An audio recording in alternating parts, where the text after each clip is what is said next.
mansion is on the market for $10 and nobody wants to buy it.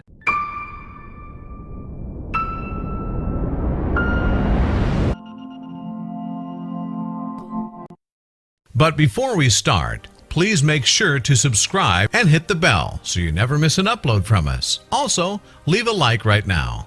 Only a few of us will ever have the privilege of owning a mansion. It's fun to picture ourselves lounging by a huge pool or in a movie theater that happens to be in the basement. That being said, what would you do if a multi-million-dollar home was on the market for less than $20? A 111-year-old mansion in New Jersey has been put on the market for $10. The only thing is that there is one gigantic catch. It's beyond hard to find a reasonably priced house in the New York metropolitan area. According to recent Zillow listings, the median price of homes currently listed in the area is $342,000. It's not exactly pocket change for most people. So when a gorgeous mansion went on the market for $10, people flocked to the open house. Weirdly, no one made an offer on the suburban monstrosity. You won't believe the reason: the mansion never had a buyer. The 111-year-old colonial-style mansion is located in the suburban town of Montclair, New Jersey. It's the ideal location for any family looking for their forever home. The area is surrounded by great schools, country clubs, shops, and restaurants, and not to mention it's all very green. The mansion is even located on a road called Pleasant Avenue. If that's not a selling point, we're not sure what is. The Essex County Township of Montclair boasts a population of 37,669 people.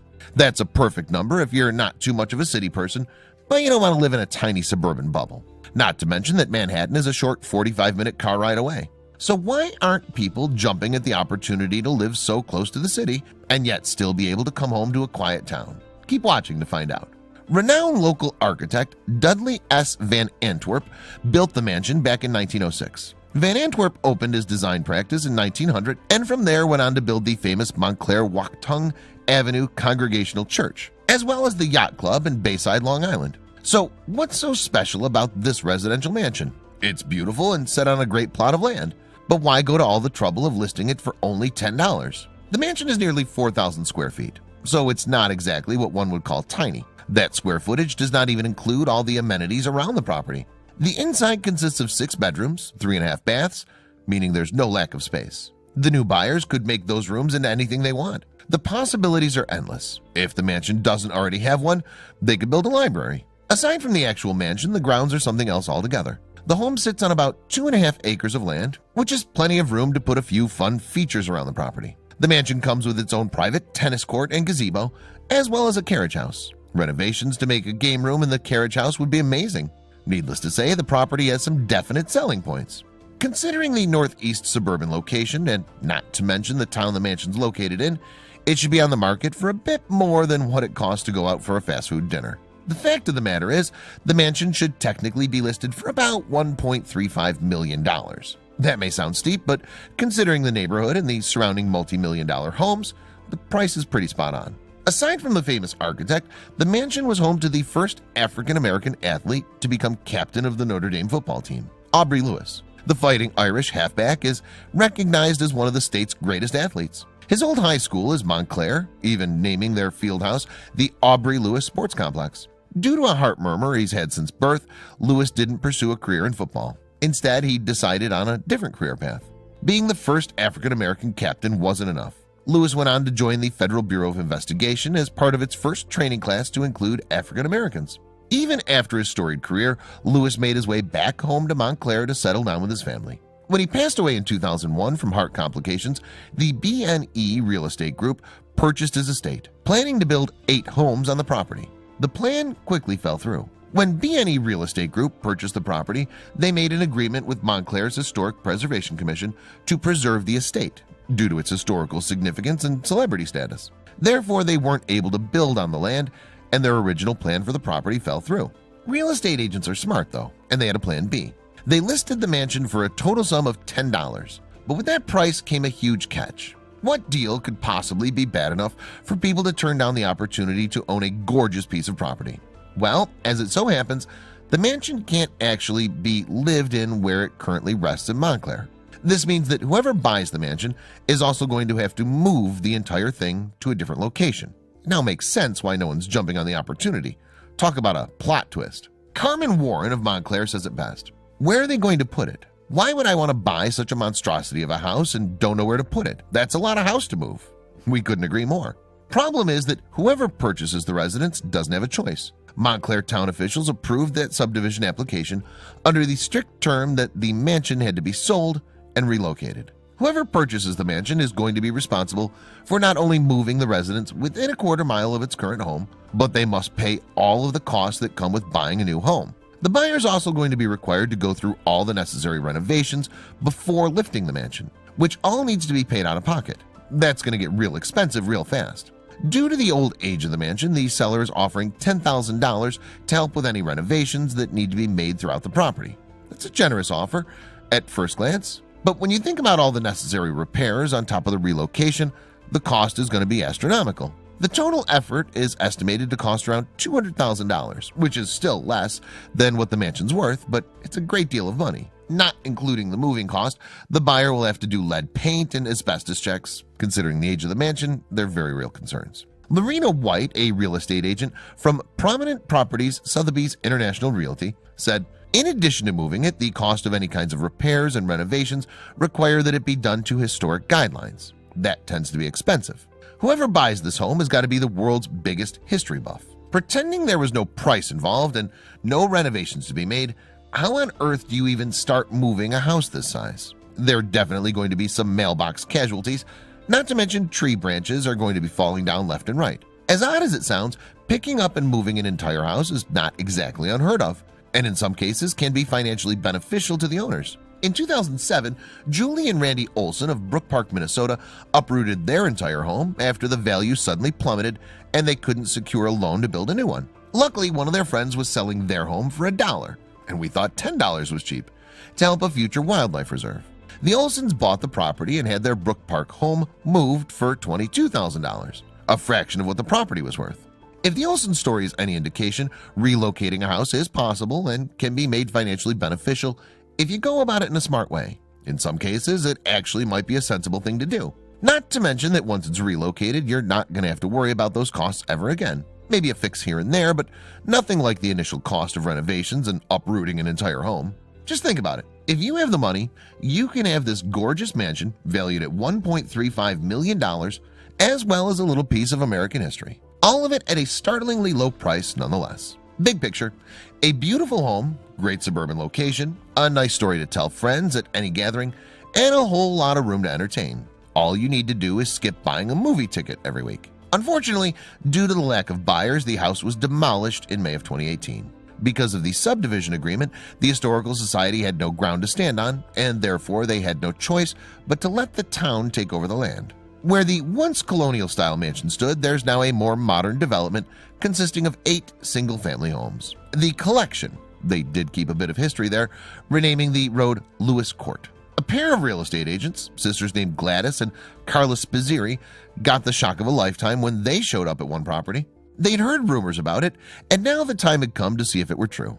The property, located at 148 Jane Street in Toronto, Ontario, was completely normal looking from the outside. Neighbors said that not many people had been inside to see the residence at 148 Jane Street. The same family lived there for as long as anybody could remember. No one thought much about the place until a day came when the real estate agents received an unusual call about the house. Veterans in the real estate industry, Gladys and Carla Spizziri knew the housing market like the back of their hands. They thought they'd seen it all. And on this particular day, no different than any other day at work, they weren't expecting anything to surprise them. But that was all about to change as the office phone suddenly rang. The voice on the other end of the line had an interesting proposition for the two seasoned realtors. The two enterprising sisters hadn't always worked together, but they eventually decided to join forces and become a team since they got along well professionally too. They divided their work evenly, with one actively finding new clients and listings, while the other was handling closings with existing clients. The pair were used to having to work hard to close sales, but something about this specific phone call made them feel like the work would be even harder. The caller's name was Joyce, and she said that she was considering putting her house on the market. Maybe. Joyce's voice sounded hesitant, maybe even unwilling, but the words she spoke insisted that she would like to sell her home. It was obvious to the realtors that Joyce hadn't done much research and simply called the first place she could. They asked why she was hesitant, and Joyce insisted the realtors come to see the house before she decided to list it. Some of the things that Gladys and Carla Spizziri had seen and experienced in their work as real estate agents would send other people running in the opposite direction. And Joyce's house is no different. But they were seasoned veterans and were prepared for anything that a client threw their way. Or so they thought. Once they finally got to see Joyce's home, they realized it wasn't their typical day at the office. Now, usually people are excited when they contact a real estate agent. A move is likely a good thing and people are optimistic about entering a new life period. But Gladys and Carla didn't detect anything close to excitement as they spoke to Joyce. In fact, they got the impression that the woman on the phone might even be keeping something from them. Some people try to hide problems with the house they're selling in order to get a better price. The sisters were curious about what Joyce might be hiding from them.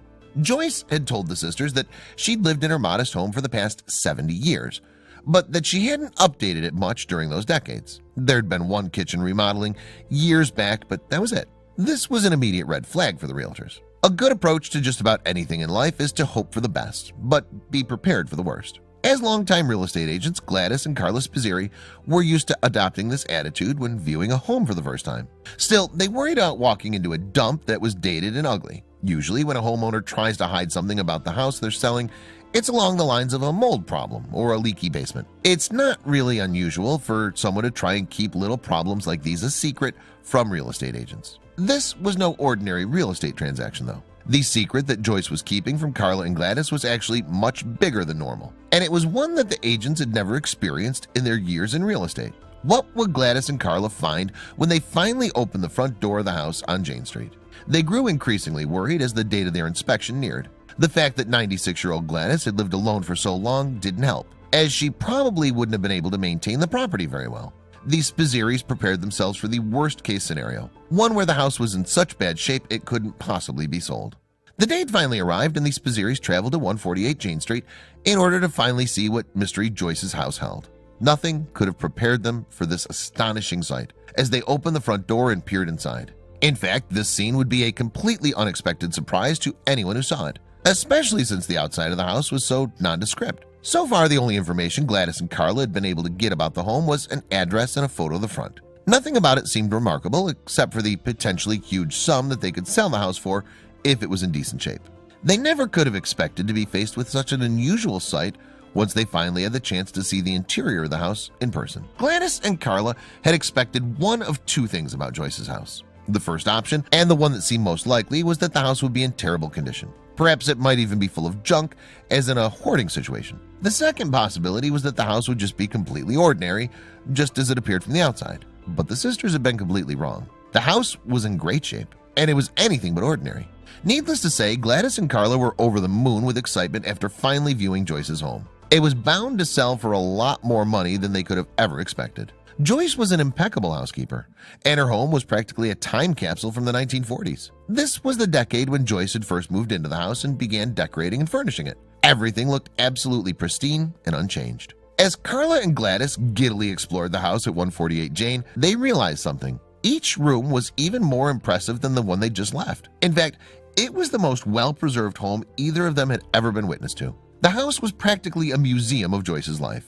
And now the sisters understood why she'd been reluctant to part with it. There was one potentially huge drawback to Joyce's immaculately preserved home. She decorated the house in a very feminine style, with plenty of pink and purple color splashes, as well as silky and lacy fabrics. The house was definitely not a style that would appeal to a majority of men. What were the real estate agents to do? It would cost a fortune to redecorate the entire home and cut deeply into the sales profit. After seeing room after room of pinks and purples, Gladys and Carla were about to be stunned again as they entered the basement. Lo and behold, Joyce's stunning home had a man cave down in the basement. This space was probably her husband's escape from the frilliness of the rest of the home. It featured wood paneling, a wet bar, and neutral furniture. Surely Joyce's husband must have enjoyed hours spent down in this spectacular and masculine area. You might expect this house to have a spectacular backyard, maybe a secret garden of sorts. Not so. Just like the rest of the home's exterior, the backyard was completely ordinary, even plain. It had AstroTurf instead of real grass, and one small storage shed. This disappointing yard wasn't a deal breaker, though. Now Gladys and Carla just needed a professional home inspector to come back and check for any flaws in the home. Any real estate professional can tell you that even the best-looking houses can have a whole lot of problems lurking under the surface. From minor problems to big ones, like flood damage or unhealthy mold, almost any home has a flaw or two. Carla and Gladys were fully confident that Joyce's house was in great condition. But even so, they knew they had to wait for the inspector's official findings. You just never know. After a nail-biting wait, the home inspector finally arrived at 148 Jane Street and got to work. The teams thoroughly checked out every inch of Joyce's home, looking for any hidden surprises that could derail their house's sale. There was no need to worry. The house was in near-perfect condition, with the inspector saying that it was in about the same state as it had been when Joyce had first moved in 70 years earlier. It was time to list the house and find a buyer for it. As you can imagine, Gladys and Carla were eager to get this gem of a home on the market as soon as possible. In fact, they listed it the very same day as the inspection. Their asking price? A jaw-dropping $699,000. A bidding war started. Everyone who saw the house was astonished by its interior and wanted it for themselves. As word spread about the condition of Joyce's home, the story began to attract some major attention. It was picked up by news outlets and became a huge story, eventually going viral. People were absolutely obsessed with the house. In fact, a lot of people who saw the home felt that it should be preserved as a 1940s museum rather than somewhere to live. But then Joyce revealed that she had, in fact, made a change to the home when she lived in it. Many of the home's new fans were flabbergasted that it had been kept intact since the 1940s. Some of them were disappointed when Joyce revealed that she had actually had the kitchen renovated in the 1960s. The reason for the update was that she wanted to upgrade her appliances to the more modern ones that had become available, which of course is perfectly reasonable. And the current kitchen was still exactly the same as it had been in the 1960s. Joyce had always enjoyed interior design and had furnished her home at 148 Jane Street exactly the way she wanted it. So why was she willing to leave it after 70 happy years in the house? Well, Joyce was finally ready to retire. She was going to move into a retirement community and enjoy her golden years in comfort and relaxation. Even so, it must have been difficult for her to leave her home behind. When Joyce and her husband moved into the home in 1942, it was a different time. Things have changed a lot in the ensuing 70 years. So one question that everyone has about Joyce's house is whether the new owners will keep it as a time capsule, as it was, or whether they'd want to renovate and modernize the place.